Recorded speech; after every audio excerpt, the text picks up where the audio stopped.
I mean, what does it feel like to be worshipped and adored? It feels great. For the really obvious reasons. I mean, people want to be famous because they want to be loved. And I guess somewhere along the line when I was a little girl, I didn't feel loved, so I sort of made it my goal in life to be loved by many people.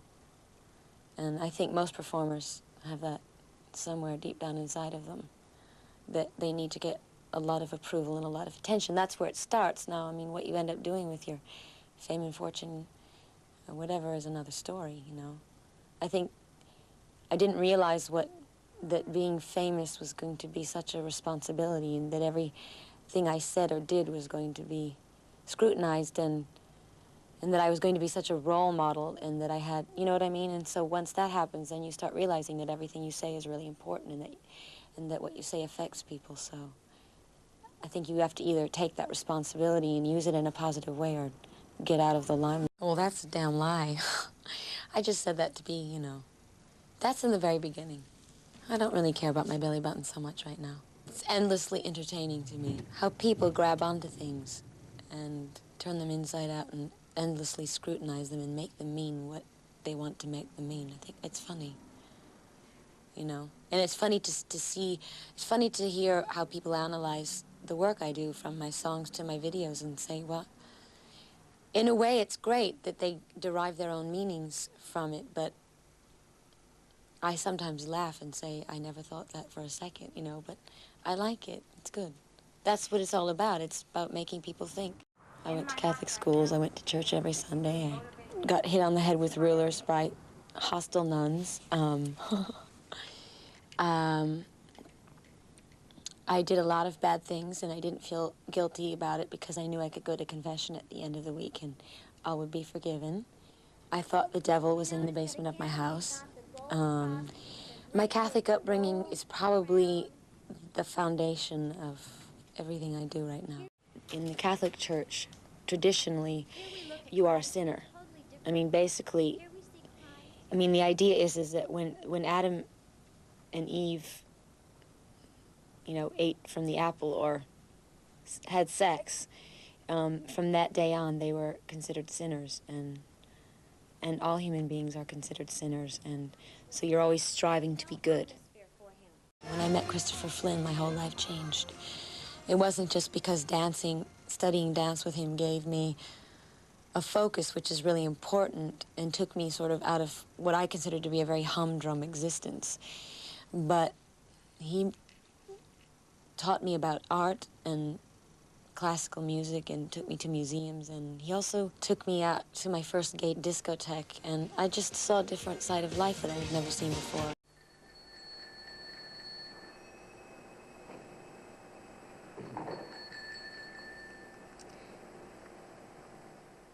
Christopher Flynn was the first person that told me I was beautiful, and that told me I was special, and that made me look at myself in a different way. I think I was 14 years old, and I was feeling horribly unattractive and unpopular and uninteresting and unfabulous. And he said, God, you're beautiful. And I mean, I don't think anyone ever said that to me before. And I said, what? You know, and he made me appreciate beauty, but not in a conventional way, you know, like really about spirit and soul. I think I spent a lot of years hating my father when I first moved away from home for forcing me, for being such a disciplinarian and forcing me to go to church and wear a dress all the time.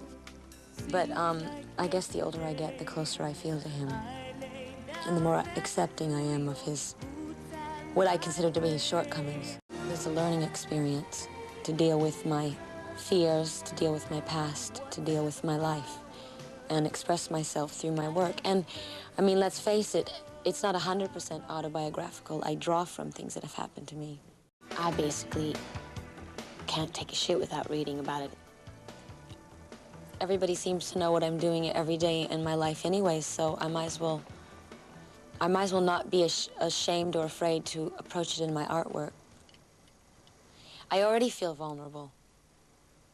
press. They love to make you their darling, but they only want you to go so far, and then they sort of take pleasure in ripping you to shreds or tearing you down. But it's not really the press. It's like the publics need to do that too. I mean, people enjoy doing that. But that's like I think that's a basic human, like, primal interest, I think. I mean, I'm guilty of it too. Why do I push myself so hard? Because I have demons. Because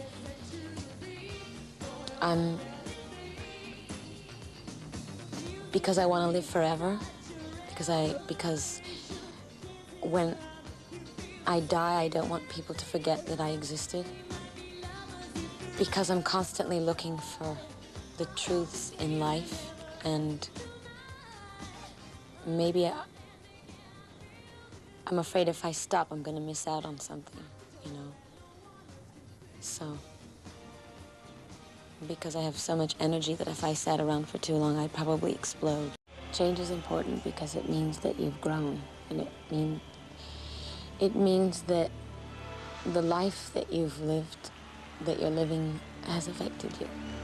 I feel insecure sometimes, and I don't know who I am, but it doesn't have so much to do with me changing as it's about having your own image and your face and your personality being made larger than life and in a way dehumanized. So when that happens, you almost sort of look at that, and I look at me and I say, that's not me, I'm me. I'm this human being, you know, and that's not a human being. So sometimes I feel insecure about that, and I don't know who I am, but it really doesn't have much to do with me changing my images, because that's just me acting out fantasies and acting out all the different sides of my personality, which are all part of me. I chose the whole Metropolis setting because it's really my tribute to that movie. I mean, I love Fritz Lang's movie, and the whole idea of men being sort of chained to that work ethic. But I considered that to be the very masculine, male-dominant world, and my world was feminine. The theme of Express Yourself is... I can't say it. It's a very crass... Well, it's very crass, but basically is that pussy rules the world. Okay, I said it. The cat was a metaphor, you know what I mean? But it represented femininity, and I think that there's that side in all men, as well as there's the masculine side in me. That's why eventually I went into that world, and I wore a suit, and I had a monocle, and I behaved as a man. Everything I do is ironic and controversial because I like to change everything around and say, well, what if it was this way, and what if it was that way? No matter how in control you think you are about sexuality or a relationship or a power struggle that exists in a relationship, there's always a certain amount of compromise that takes place and a certain amount of sort of being beholden to someone if you are in love with them. And it doesn't matter how in control you think you are. But it's something that you choose to do. And no one put the chain around my neck except me. So I was chained to my desire. Yeah. I think controversy makes people think about things. And I don't necessarily want people to say, oh, you know, she's right, but only to challenge their own beliefs. In our society, a woman who is overtly sexual is considered a venomous bitch or someone to be feared. So what I like to do is sort of take the traditional sort of overtly sexual, like, bimbo image and turn it around and say, well, yes, I can dress this way or I can behave this way, but I'm in charge. And, you know, I call the shots, or I know what I'm doing. I like to talk about safe sex in my shows or somehow mention it in any way I can, because I have such a youthful following and a very large gay following that since I have that ear, that it's very important for me to be a spokesperson in a way. So much of my work is about sex because sex is the reason for everything. I mean, I said it in my show. That's why I'm here. Because my parents had sex.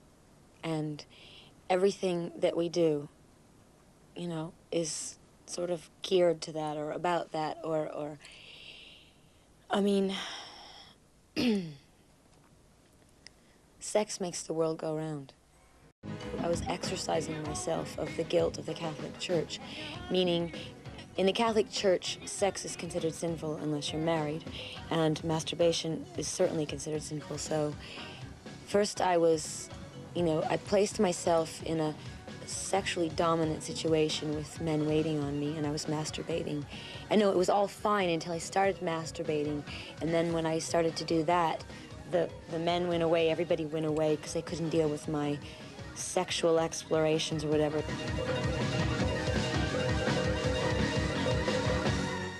God? And then the voice of God appeared, and the crucifix came down out of the ceiling, and then I was in a church, and I was now going to have to be punished or go to confession and deal with the male authority figures, whether that's my father or a priest or the Pope or whatever. So it was to create drama that I did it. The Vatican were like hearing about my show, and they were all upset about it, and they were putting all this propaganda in the newspapers about my show and just how blasphemous it was, and it was all by people who hadn't seen the show. And I was enraged, completely enraged, because how dare they judge it without seeing it. Don't talk. If you talk, I will stop speaking, all right? Se parlate se ne va! Allora. Allora. Ready? Ready? I'm an Italian-American, and I'm proud of it. Sono un'italo-americana e ne vado fiera. Basically, the statement was about freedom of speech and freedom of expression, artistic expression, and how important that was in society. Because if you don't have freedom of speech and expression, then you're basically living a fascistic life, and I mean, then really there's no reason to live if you can't say what you want to say. And my show, I really saw my show ultimately as a piece of theater that provoked thought and sort of took you on an emotional journey. I see happiness, I see sadness, I see sorrow, I see joy, I see, religious passion, and I see overt sexuality, I see, all these different things, and I was describing life. I wasn't saying you should live your life this way. I was presenting my point of view. But ultimately I saw my show as a celebration of life. Would I consider running for office? No, because I've had too much sex. You're not allowed to have sex and run for office.